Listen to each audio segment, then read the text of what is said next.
Assalamualaikum warahmatullahi wabarakatuh. Pada kesempatan kali ini, saya akan membuat video tutorial mengenai cara pembuatan artikel yang SEO friendly. Pada tutorial kali ini, di situ kita memiliki 3 pokok pembahasan, di antaranya target keyword, judul artikel, dan konten artikel. Kenapa target keyword di sini merupakan hal yang penting? Karena pada beberapa kasus, seringkali kita bisa tembus halaman pertama Google, tapi artikel yang telah tembus halaman pertama tadi masih saja sepi peminat. Di sini saya ambil contoh dari artikel yang pernah saya buat. Di sini kita cari pelulangan yang ditentukan oleh user. Di situ artikel dari blog saya telah menembus halaman 1, tetapi artikel ini masih sepi dari pengunjung. Itu bisa saja dikarenakan artikel dengan kata kunci ini tidak banyak orang yang mencari, ataupun orang mencarinya tidak menggunakan kata kunci seperti ini. Nah, maka apabila kita ingin membuat sebuah artikel, pastikan target keyword tadi telah kita siapkan terlebih dahulu. Selanjutnya ialah judul artikel. Sebenarnya pada update algoritma Google terakhir, Google tidak hanya akan menyajikan artikel berdasarkan judulnya saja, tetapi berdasarkan jawaban dari pencarian si user. Misalkan di sini kita tulis Presiden pertama Indonesia. Nah, di sini maka akan langsung muncul bahwa presiden pertama di Indonesia ialah Bapak Insinyur Soekarno. Sedangkan apabila kita klik cari, di sini artikel yang muncul pada halaman 1 Google bukanlah artikel yang mengandung kata kunci presiden pertama di Indonesia, melainkan artikel yang mengandung isi dari pencarian ini sendiri. Kurang lebih seperti itu. Tapi judul artikel tidaklah hilang dari update algoritma terakhir Google. Di sini untuk defaultnya, Google akan mencari artikel dengan cara membaca dari kiri ke kanan. Itu apabila kita menggunakan bahasa seperti bahasa Indonesia dan bahasa Inggris. Sedangkan apabila kita menggunakan dengan bahasa Arab, Google akan mencarinya dari kanan ke kiri. Jadi tergantung dari bahasa pada pencarian tadi. Di sini untuk judul artikel, menurut beberapa referensi yang telah saya baca, untuk panjang dari judul artikel sendiri ialah kurang lebih 79 karakter. Jadi jangan lebih daripada 79, dan apabila kurang itu jangan terlalu jauh dari 79 karakter. Mungkin kita pernah bertanya, sebenarnya judul artikel seperti apa yang SEO friendly? Di sini kita ambil contoh ahli SEO Indonesia. Anggap saja kita akan menarget keyword dengan kata kunci ahli SEO Indonesia. Nah, saya lebih suka judul seperti ini daripada judul yang terlalu panjang.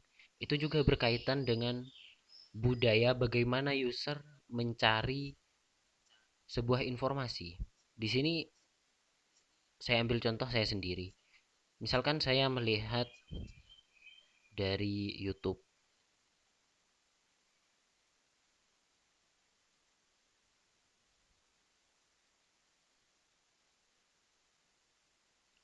Lalu saya ingin melakukan download terhadap video ini, tapi saya ingin mendownloadnya hanya suaranya saja misalkan. Di situ saya tidak mungkin menuliskan satu persatu seperti YouTube converter to MP4 to MP3. Biasanya saya hanya menuliskan YT to MP3. Itu merupakan salah satu kebiasaan user yang perlu kita pahami. Nah, jadi saya pribadi lebih suka untuk mencari dengan kata kunci yang pendek. Di sini apabila kita ingin menarget kata kunci ahli SEO Indonesia, saya sarankan agar pada kata kunci yang kita target, di situ tidaklah kita pisahkan dengan kata kunci yang lain. Misalkan di sini saya tulis kata kunci ahli SEO dari Indonesia. Nah, saya pribadi lebih suka menulis langsung ahli SEO Indonesia daripada ahli SEO dari Indonesia, karena pada kata kunci yang kedua ini telah dipisahkan dengan kata dari, sehingga di situ berpotensi akan menghasilkan hasil yang berbeda. Nah, untuk pembahasan selanjutnya ialah konten artikel. Nah, konten artikel sendiri bisa berupa video, audio, gambar, dan teks artikel itu sendiri. Nah, dalam dunia search engine optimization, saya sering kali mendengar konten is king. Jadi konten merupakan hal yang paling penting dalam pembuatan artikel. Untuk panjang artikel sendiri menurut saya sekitar ya kurang lebih 300 kata lah. Tapi sebenarnya lebih panjang itu lebih baik.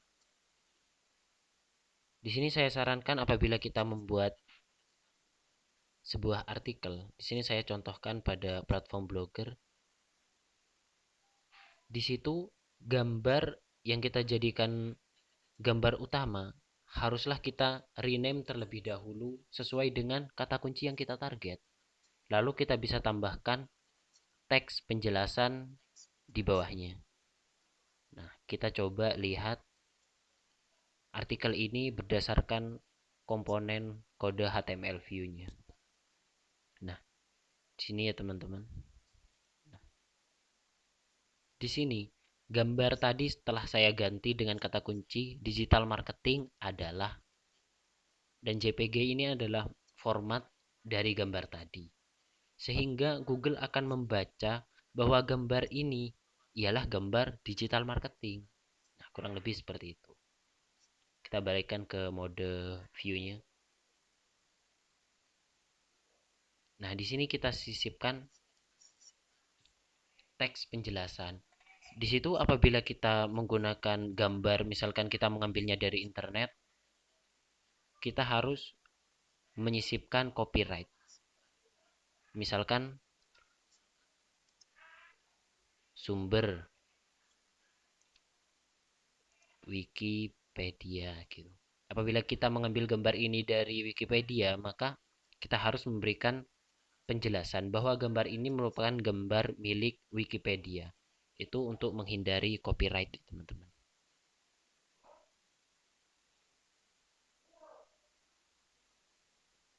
Nah, untuk selanjutnya,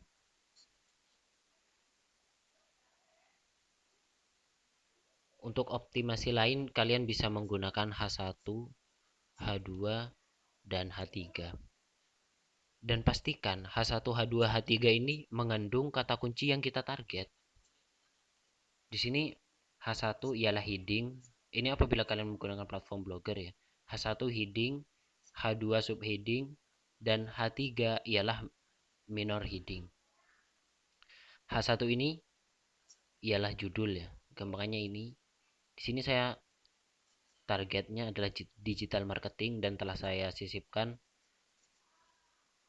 keyword tadi pada sebelah kiri.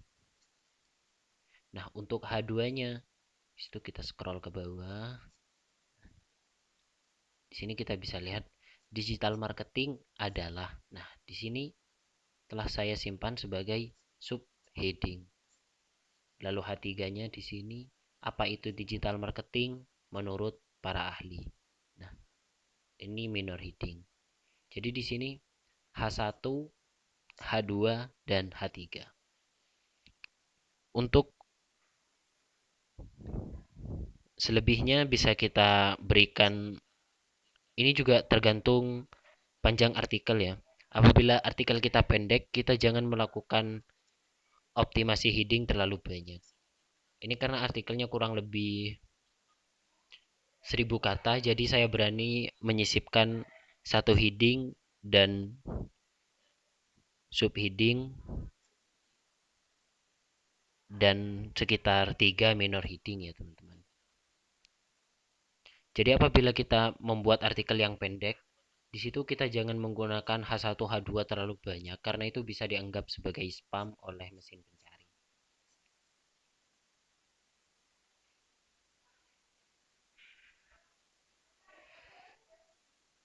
Selain langkah-langkah ini, ada langkah lain yang mungkin bisa kita ambil. Di antaranya research kompetitor. Jadi kita bisa mengetahui artikel yang pekuan tuh isinya apa aja sih. Misalkan artikel yang berada pada halaman 1 dengan kata kunci yang telah kita target memiliki pembahasan A, B, C, D. Di sini caranya agar kita bisa menang, kita bisa membuat artikel yang lebih lengkap. Jadi kita punya menu A, menu B, menu C, D, E, F, G. Jadi artikel kita itu lebih lengkap daripada artikel yang sebelumnya ada di Pack One. Ini akan berpotensi menyebabkan artikel tadi bisa menyalip artikel yang sebelumnya telah Pack One. Cukup sekian tutorial dari saya. Kurang lebihnya mohon maaf. Wassalamualaikum warahmatullahi wabarakatuh.